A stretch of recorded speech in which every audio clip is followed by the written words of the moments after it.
Welcome to Full Octane, and today we got some exciting news.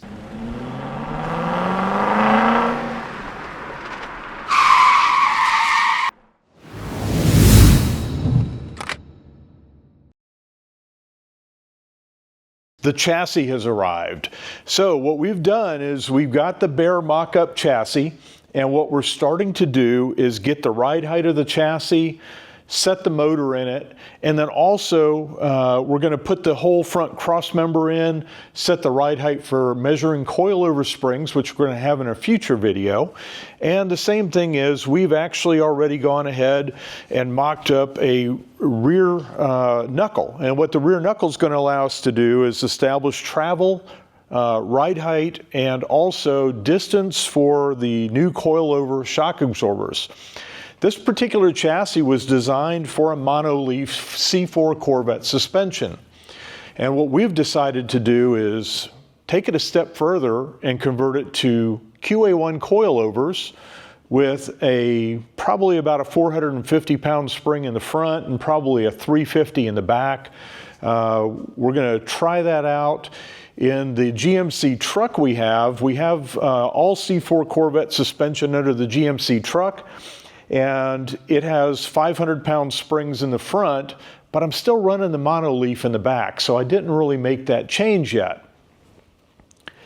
What we've decided to do is, in our previous video, this is a 1960 Corvette that I built in 2012. It took me about 7 months to build this car. It looked hideous when I got it, but this is before Restomods were really a big thing. So I ended up getting a Jim Myers racing front end, which had coilover springs, tubular A-arms, rack and pinion steering. We did a 5-speed, we did air conditioning, and we did a beautiful job on bringing the body back to a really, really nice stock-looking condition. As time has evolved, and in the rest of the cars in the garage, you'll see the 57 GMC. Down the way, you'll see a 1963 split window Corvette. And all of those are Restomods. They've got LS motors. They don't smell like gas anymore when you bring them into the garage. They don't set off the carbon monoxide detectors when you're in and out of the lodge here.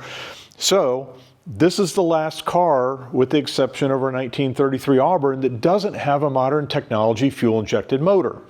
So we got an opportunity to pick up a really good deal on a chassis that I mentioned in the past video. I got a really good deal on a remanufactured crate motor and 4L60 transmission. This is a 5.3 out of a truck. This car only weighs 2,900 pounds or so once we get the new chassis under it. So we really won't need a ton of horsepower because we've got a 260 horsepower 350 V8 with dual 4 barrels today.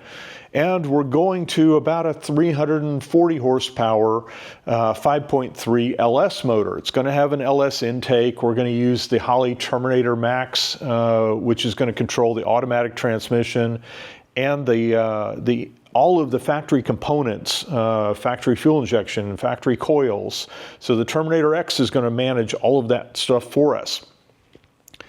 We also have a Vintage Air front runner system that we're going to mock up in here. We're going to test fit to make sure that we don't have to make any cross member modifications to clear the front runner system. With the Vintage Air, we wanted the power steering reservoir to be mounted to the power steering pump. We want to keep it as clean under the hood as we can. So that's why we've got that coming tomorrow. We'll do a mock-up test fit, make sure that works out well. If it does, then we're going to blow this thing apart probably this weekend, and we're going to start working on painting the chassis. Once the chassis is painted, chassis is going to be primed with an etching primer, and then we're going to put basically an enamel paint on the chassis. It's going to be painted red, so it'll be a really nice combination with the red car. You'll be able to look into the engine bay and see some red accents, which is kind of cool. I do still need to paint the block of the motor. I am going to go ahead and paint it silver to match the heads and the intakes and things like that. And honestly, to make it look like an aluminum block engine, even though it's not. So we've got a lot of stuff ahead of us. This is going to be a really fun project. We want you to follow along with us. We're going to actually hopefully use this gantry crane. It goes up to 11 feet tall, and it's our goal to be able to use it to lift the body off of this chassis when this chassis is ready. We'll roll that chassis out, roll the new one in, and drop the body on it, and hopefully without a whole lot of manpower to do that. Hopefully it'll only take a few people. So thanks for being with us at Full Octane. We appreciate you coming and visiting. This is going to be a really cool project. Don't forget to hit like and subscribe. Hit the reminder bell so you know when some of our new videos are coming out. We're going to have some really cool content. Don't forget to support Full Octane Insurance, who is our core business. We insure collector and exotic cars, and we also do homeowners, commercial, and aircraft. So very specialized company, and we can get some great deals for you because we have access to over 30 companies. So again, thanks for being with us, and we'll talk to you soon. Oh, wait, I almost forgot. Our legal team made me promise to display this disclaimer before we ended the video. Please take a moment to read it before you make any buying decisions.